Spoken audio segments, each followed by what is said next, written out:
Hi, you're listening to Scribble Talk, a podcast for bid and proposal professionals. My name is Baachu, and with my co-host, Ashley Case, we will be sitting down with our industry veterans to share their stories, discuss their career, and learn how to make an impact in the industry. Today's guest is Jeanette Waldie. Whether helping a Texas-based firm win a major P3 highway project or helping a consulting firm win a sole source contract with Chrysler, she loves writing client-centric proposals. She excels at connecting the dots between your solutions and the client's needs and wants, as demonstrated by the 80% success rate she achieved on the proposal she wrote for clients for the past 5 years. She's so passionate about proposals. She has made it a career for the past 25 years. Her experience gives her the ability to work with staff and clients to develop content that communicates and wins the project. She's a certified proposal professional, member and fellow of the Association for Proposal Management Professionals, APMP. She is passionate about sharing her skills in the art of communication, whether it is through presentations, webinars, or training. For over 30 years, she has been wordsmithing for companies big and small, starting with business communication, financial plans, and the business process to technical and proposal writing. Whatever your business, she works effectively with you and your experts to create communication that enhances your bottom line. Jeanette is also a certified trainer, and her company is approved training organization ATO with APMP. She also coaches other independent consultants and proposal professionals on how to succeed in their business or career. Welcome, Jeanette, to Scribble Talk. Great to have you with us. It's great to be here. Thank you, Ashley, and thank you, Bhaskar.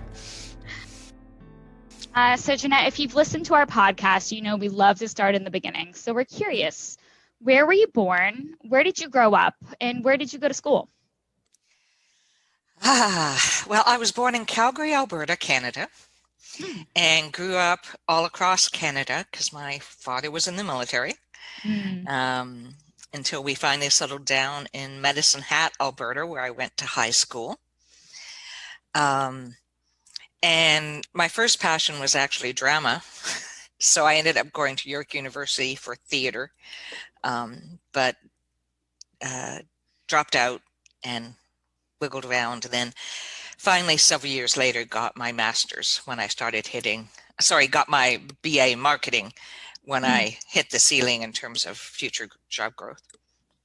Wow. Okay. So, when you entered the job world, what's your first job? When I entered the job, well, of course, I had the usual jobs, as a teenager, waiting, babysitting and all that. Yeah. My first real job was actually working as a receptionist for a trust bank in Toronto, which taught me a lot about social interaction and how to warmly greet people and create a friendly environment, which has proven valuable throughout my career as a proposal professional. The interesting thing about when I entered the proposal professional field, it was still seen as an admin position, not a professional position. So you didn't necessarily had to have a degree. So I actually worked for over 10 years in the profession until I finally hit that ceiling and had to get my bachelor's. Oh, that's so fascinating. So can you tell us a little bit about the proposal profession when you entered it? You were truly a glorified secretary. It was usually the positions that were called marketing coordinator or proposal coordinator. And you were the bottom of the totem pole. Wow.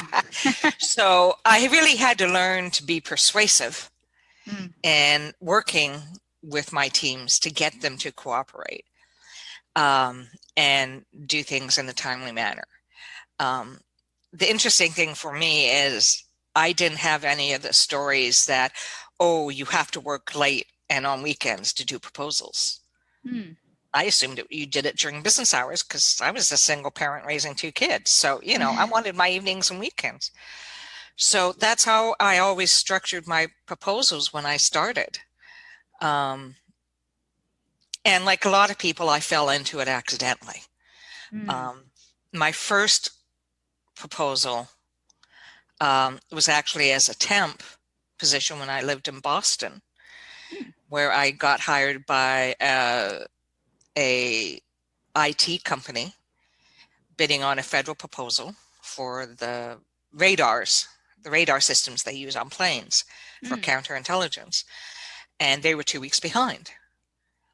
I treated it like a typical project and brought in my organizational skills and got them on track, using common sense, and loved it, but didn't know it was a career. Yeah. And then when I moved to Houston, got a job as a project secretary, and the general manager noticed I could write. So he had me take over their proposals. And that's when I discovered, oh, this is a real job. Cool. And never looked back. Wow, what an interesting way to enter the profession. And it's so fascinating how much the profession has evolved over the years. Yes, really has. And APMP's certification, I think, has a lot to do with that, to help, especially in the engineering field, which is where I worked most of my career. When I first got my certification, suddenly having those initials after my name made a huge difference in how I was perceived. Wow. Because in the engineering field, having PE or, lead or any kind of certification, after your name meant you were an expert. So there's that mindset that if you have initials after your name, you're an expert. And so that's made a huge, huge difference. Yeah, absolutely. And just, establishing the best practices and those becoming more widespread as well. So tell us a little bit about your entrepreneurial journey with J.K. Waldie Associates. Starting as a consultant was actually my retirement plan, and I just did it 10 years early. I had an opportunity to work with Shipley on a contract, and I decided to just jump at the opportunity because, hey, Shipley, I recognized it would have been really, it was, to me, a dream opportunity. And of course, so that gave me the bandwidth and time to establish a base and start my own company. And luckily, I had enough of a local reputation that people started referring companies my way, as well as companies I'd worked with in the past. So it was actually very easy. And we still work on a referral basis after 9 years. Wow. What do you like about being a consultant as compared to maybe being a full-time proposal professional for a single organization? For me, it's educating my clients, helping them understand that there's a better way of doing things. Yeah. We do a couple of different things. We work with a lot of small businesses who, are just starting out in terms of bidding on state or local government RFPs. So we hold their hand and help them out. We also are the proposal department for a lot of firms. Right. And the other thing we do is we provide surge support because our clients always plot to have their due dates at the same time. So, so we help companies who already have well-established RFP teams fill their busy time with extra support without having to hire someone and have them twiddle their thumbs most of the year. Yeah, that's great. Yeah. Such great services. A lot of companies need those. So over the years, I'm sure you've worked on some very interesting and memorable proposals. Is there one that sticks out in your mind? Yeah, I have one bad one and one good one. I'm going to talk about the good one. Okay. I was with AECOM at the time here in Houston, and we were the incumbent on a must-win landmark project.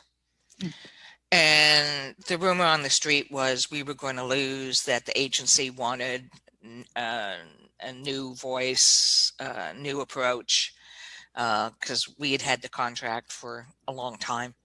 Mm-hmm. And so we knew we had to really, really work hard to keep the contract.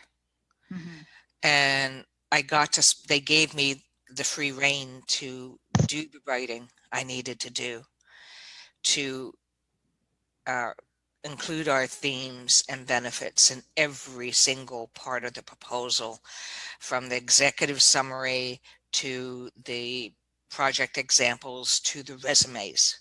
Mm-hmm. On each resume, we had a benefit statement of why they wanted that person on the project. Mm-hmm. On each project, we had a statement of how this demonstrates the value we provide the client and the new tech approach we're going to take. And we won. Mm-hmm. And the client came back and said she felt we were talking directly to her when she read the proposal. And to me, that's the ultimate compliment you can get as a Absolutely professional. Yeah. That client-centric approach where they understand what they're getting, what the benefits are. It's like the perfect proposal example, right? Yeah. So you mentioned APMP. When did you find out about APMP? I found out about APMP in 2000, the year 2000, and joined shortly after. Okay. At that time, it was the APMP Houston chapter. And of course, as chapters they're always looking for people to volunteer, and very quickly got my arm twisted and I said yes. And have been involved until recently in all kinds of roles with APMP Houston and then APMP Lone Star chapter. Oh, wow. Can you tell us a little bit about your chapter leadership in that chapter? Well, I've held every position there's possibly to hell, except for maybe membership. I was actually president of the Houston chapter for 6 years. Wow. And helped grow it. And start bringing, I'm very proud that we brought in other voices outside of the proposal profession to speak to our members, such as a renowned public speaker trainer coming in and giving her approach to public speaking, which was great to help coaching teams in doing presentations, to career development, to working with difficult clients, change management, all kinds of things, and broadening that scope, because I really feel that there's a lot of crossover in terms of approach to what we do to project management as well as, and we tend to forget, first and foremost, we deal with people. Yeah. And I think sometimes that's something we forget. We're so focused on the best practices, we forget about the human element. Yeah, it's such a critical piece, and having those people skills and understanding what's motivating your team and maybe why they're approaching problems and how to work through those with them. It's such a critical skill set. And so you got your certification. Can you tell us a little bit about your APMP certification journey? Yeah, well, as I said, I got my foundation in 2007. And as I said, it totally changed how I was viewed. I got my practitioner in 2008. And again, this is an example I give often to people about the benefit of APMP certification. I was not happy where I was. It was a company that, expected everyone to work overtime. And out of the blue got an offer for another job that it was a significant increase in pay, simply because I'd gotten the practitioner certification. Wow. So, that was huge. Definitely. Yeah. And then I got my professional in 2010, which to me was actually easier than the practitioner. That practitioner, if you did the questionnaire version, it was a very time-consuming task. Yeah, but in some ways I regret that APMP's moved away from that. Mm-hmm. No, I agree. Because in doing it, I really got to recognize how much I knew Mm-hmm. and what I brought to the table. Yeah. And the impact I'd had on my, on the projects and proposals I'd worked on over the decades.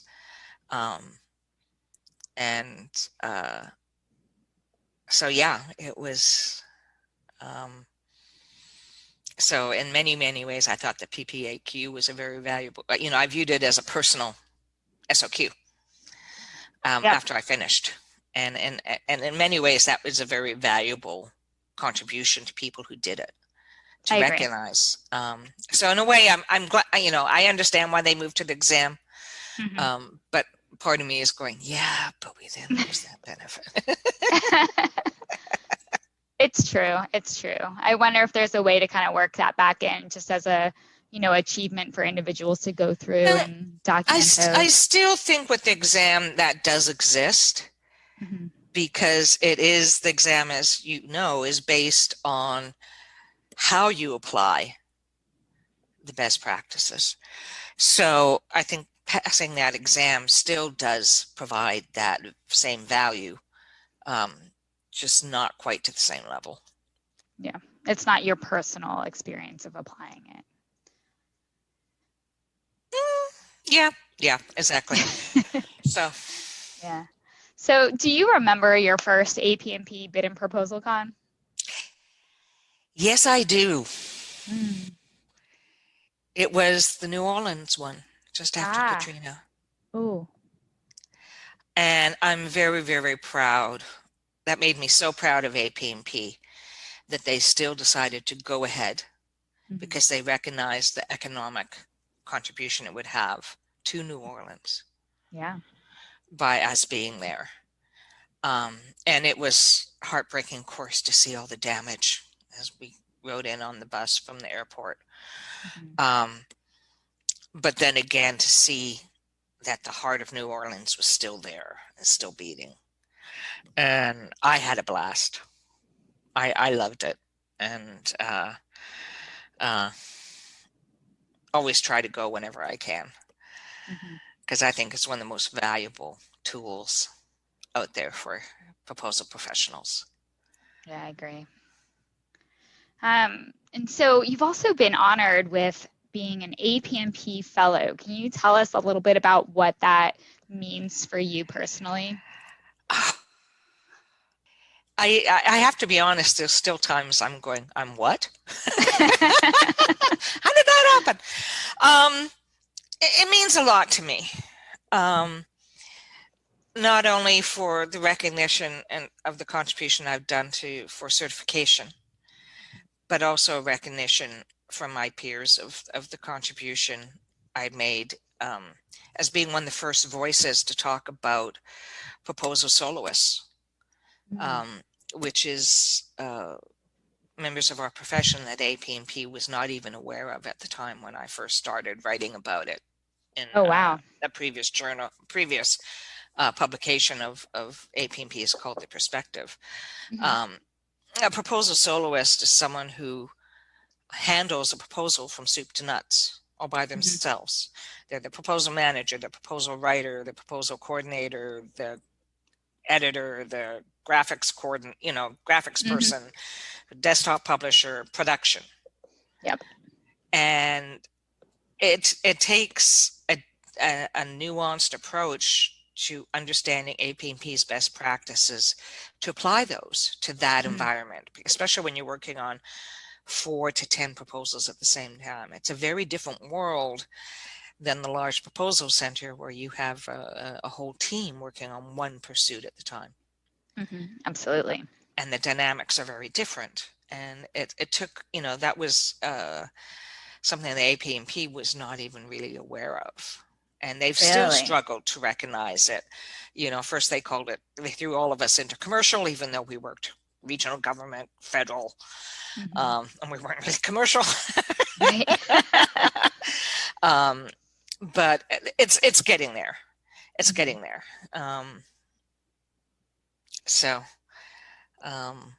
Yeah.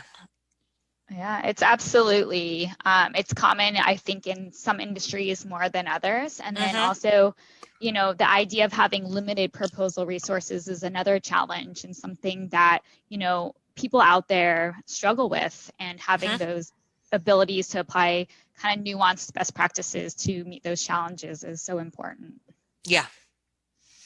And I understand those very well, because that was actually the proposal environment most of my career was as a proposal soloist. Yeah. But I've also worked on team proposals, so I understand how to adapt, the best practices to proposal, soloists, which is one of my passions to do. Yeah, it makes you a very valuable consultant, because you can kind of do anything, right? Yeah.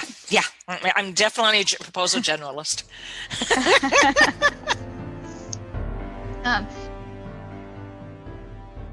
So I also understand that, or we mentioned this earlier, that you are an approved training organization. Can you tell us a little bit about, how you achieve that, and kind of what you do and why that's important for you? Well, I've been I did my first presentation at an APMP conference in 2008. And I love public speaking. I've often spoke at the conference. I regularly speak to chapters. And I really have a passion. And when I see people really get what I'm trying to teach, it's just joy to me. It's gold. So I just wanted to extend that. And again, be able to teach proposal professionals who work as proposal loan arrangers, understand the terminology and structure of the exam, so they can pass, because it's a very different language and different terminology than they're used to. So I was very pleased to 2 years ago to get approved as the company approved as an ATO,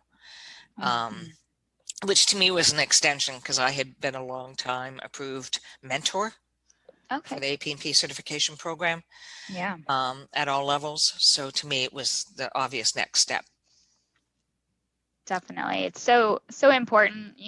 That exam can be a little challenging, and you're right, the terminology is the thing that people really need to understand to be able to get through it.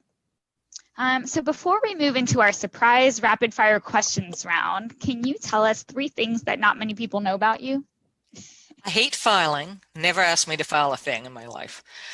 I'm so glad that now I do everything electronically. It makes it a lot easier. Yes. I'm a twin. Oh. I have a twin brother. And I equally love cats as much as I do dogs. Oh, wow. What is your dog's name? His name is Rocket. Aw. What kind of dog is he? He looks like a long-legged dachshund. Okay. We think he's a dachshund terrier mix. Yeah.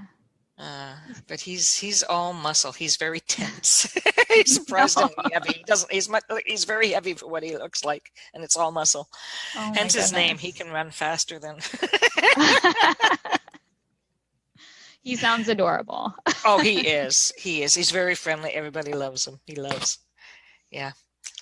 So he's a sweetheart. All right. So I think we're ready for Bhaskar to take over. Surprise rapid fire questions round. Thank you, Ashley.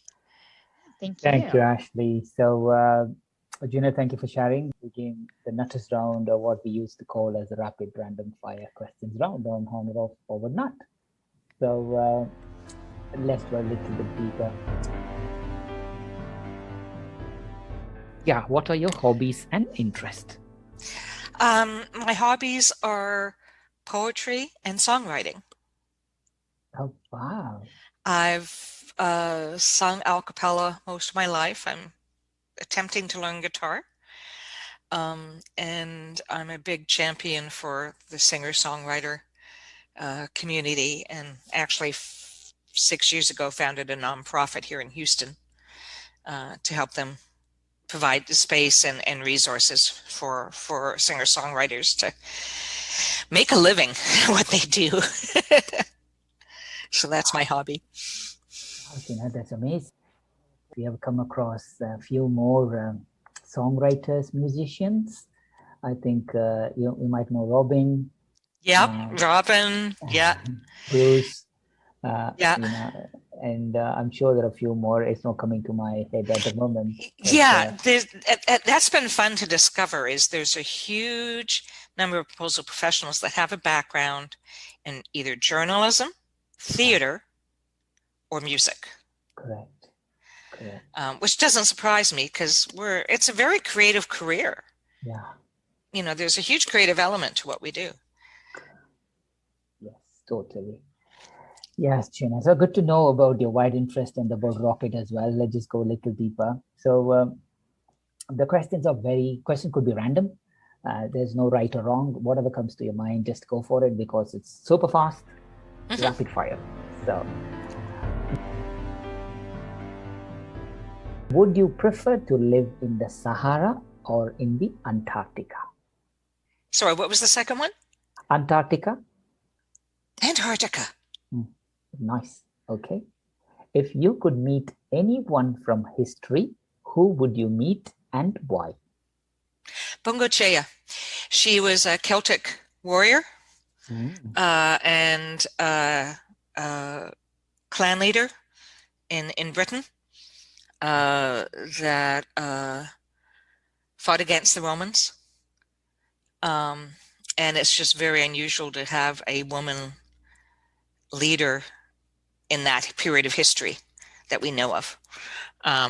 So just being able to meet with her and talk with her, I think would be fascinating in learning about that period of time. Wow, that's something new for me, and I'm sure our UK listeners might be browsing immediately after you said that word. And I probably mispronounced her name. Don't worry. I'm sure we can find that person. That's great. So what do you often like talking about? What makes us tick? Human psychology. What was your favorite game to play as a child? No sports. I was horrible at them. My favorite game was solitaire. Still is. God, yeah. And that game you could play on your own with your PC as well. It makes it much more entertaining. Good. Perfect. So who haven't you seen or talked to in a long time and you hope that they are doing okay? A very dear friend of mine, Tina, who now lives in Seattle. We became friends in college. We don't see each other very often, but when we do, it's like we're just picking up the conversation where we last left it, which is always a joy. Got it. If you could make a rule for a day and everyone had to follow it, what rule would you make it for people to follow? Don't take it personally. Nice. That's a good one. Have you ever cried at a movie? If so, what movie was that? Oh, God, you make me choose? When Dreams May Come. Yeah, that's an emotional one. Got it. Which pop music group or which pop music do you hear all the time, or would you rate as a perfect 10? I don't listen to any pop music because I think it's crap these days.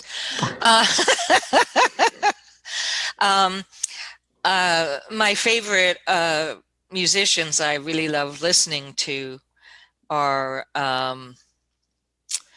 groups that most people have not heard of. Ordinary Elephant, Rising Appalachian, Cozy Sheridan, Tracy Chapman, and other similar independent singer-songwriters. Nice. What one trait you like the most about yourself? My sense of humor. And what's your favorite funny movie or a comedy movie that you recommend everyone should watch? That's hard because I actually don't watch many comedy movies. Oh, no. And the ones I find funny are not necessarily considered comedy. I mean, to me, one of my favorite movies I love to watch to laugh at is Guardians of the Galaxy, but it's not classified as a comedy. You know, I have a very sophisticated sense of humor. Oh, of course. I can't remember the title of it. Do Not Read. That's not right. But it's an ensemble piece about a miscommunication about what people think is classified conversation, and it's not. And it's a whole slapstick comedy, and it's absolutely hysterical. Wish I could remember the name of it. Perfect. That's good. If you were arrested with no explanation, what would your friends and family assume that you had done? Tell a police officer he's not doing his job right. Correct. Most probably we all will do that. That's nice. Beautiful.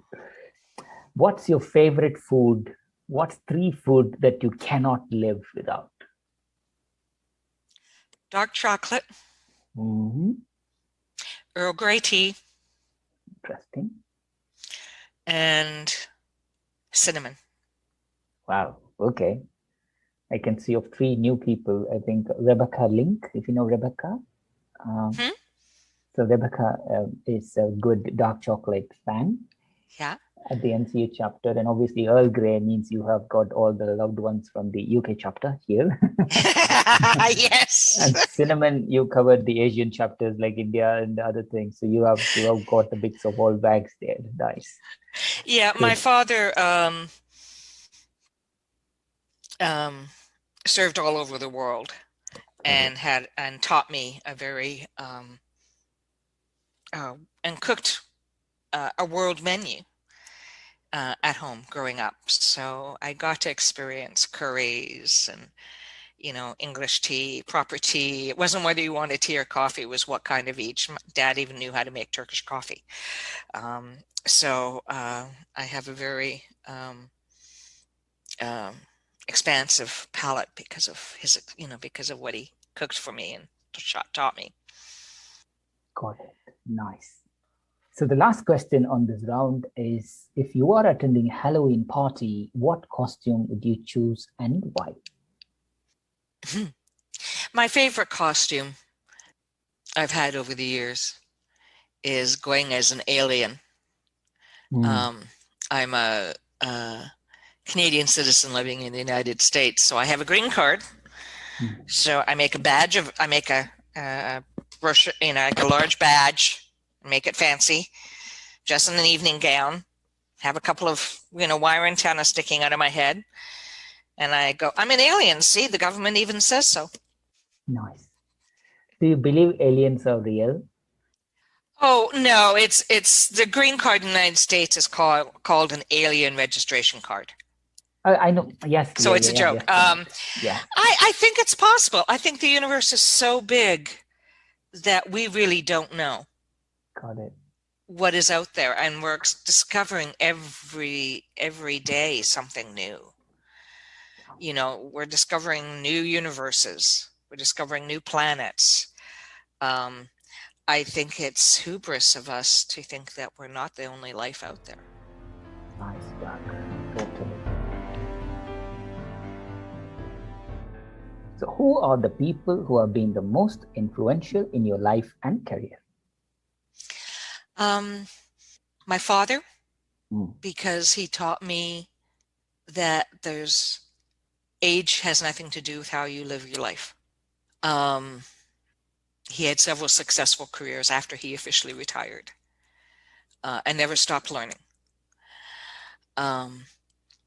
Tony Birch, nice, from the UK chapter, he I did my foundation training with him and his seminar, and he said something in that seminar that has always stuck with me, that if a proposal has overtime hours, it's not being properly managed. And I went just like project management. And so that's how I've always tried to manage my proposals since then, that, the teams are allowed to have a life. The other person who influenced my life greatly, who is now passed, is Monty Galloway. He was a good friend and helped me recognize some things about myself, and helped me learn and gain confidence to pursue my career. And I would not have been able to do that without his friendship and his support, as well as Tony's. Tony continues to be a mentor of mine, even if he doesn't know it. So yeah, those are the three people who've influenced me the most. Nice. It's always nice to hear people being influenced by people, and Tony is also my mentor for a very long time. If it wasn't Tony, I would not be here doing APMP and other bits, but I'm glad. Thanks for sharing that, Jeanette. That's beautiful. So what have you observed lately that reminded you that people are kind and good? Well, as you know, Texas made international news 2 weeks ago, where we had very unusually cold weather. I'm from Canada, but I've never been so cold in my life as I was during that week. And just, I had neighbors checking on me regularly to make sure I was okay. People were sharing information through Facebook and text messages when they could. Neighbors were checking on neighbors just to make sure everyone's good. And even after it warmed up, neighbors were checking and helping other neighbors with burst pipes to get the water back on. It was really remarkable. I mean, I remember I had a neighbor who brought me a cup of hot tea because they had a propane stove outside that they could heat water on. So they brought me a cup of hot tea, which was like heaven because I was so cold. So yeah, that's, when things get tough, we really do reach out and help each other. We remember we're part of a tribe. Well said there, and I'm so happy that you're blessed with so much love and support in your life, Jeanette. So happy I am too. Jeanette, what's one thing you wish you had known when you began your career? Let me think. There's two things, actually. One, that it was a profession. It took me about 5 years to find that out and learn about APMP. But also the concept of not taking things personally, which I learned through reading the 4 agreements. That actually had a huge impact on me and my career because it allowed me to step back and be more objective. And if I had known that, if I had that concept early on, it would have removed a lot of stress from my life. A lot of stress.